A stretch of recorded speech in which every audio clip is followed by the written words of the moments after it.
I'm not sure if you noticed, but Betaflight as the open source project that until basically now was mostly and exclusively for the multi-rotor drones, quadcopters, Octa, yeah, okay, sure, but anything else than the 5 inches, maybe 3, maybe 7, maybe tiny whoop here and there, was basically a very limited project, limited scope. And if to think about it, the Betaflight as the flight controller software, there was a moment when, okay, but what do we develop next for this thing? If we want our software to be very like precise freestyle racing, 5-inch drones, sometimes 3-inch, sometimes swoop, sometimes something's bigger, you are really like, you can finish this thing because you implemented everything that was to be implemented and you do not have to implement anything again. Recently, Betaflight started to change. First of all, there are currently in the Betaflight world experiments of extending the capabilities of the Betaflight for the airplanes.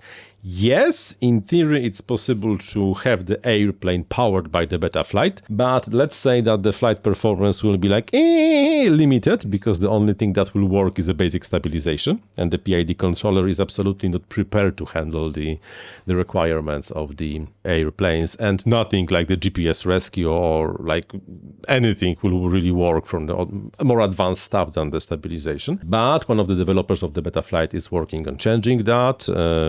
There are some experimental builds that are more suited to be used on the airplanes.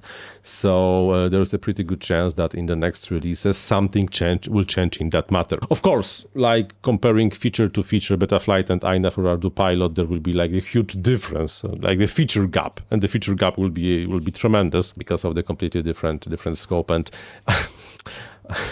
Ardupilot is like 13 years ahead of Betaflight in terms of the airplane support, and INAV is like 9 years ahead of the Betaflight in terms of the airplane support. So it will be time, even if they want to, before the Betaflight will be able to have even a similar set of features like the Betaflight. It's possible, but it will take time. Betaflight is also kind of thinking and starting to work on extending the GPS capabilities. If you go through the Betaflight GitHub issues, you will see that people would like very much to see like position hold in the Betaflight, or the LiDAR support, OpFlow support, you know, those kind of sensors that for years are supported in Ardupilot in INAV, but were always lacking in terms of the Betaflight. And some work on this area is happening from time to time over there. Like they are working on better altitude hold, they are trying to improve their return to home capabilities, landing capabilities, and so on and so on and so on and so on. So I wouldn't be actually surprised if in the next generations of the Betaflight much more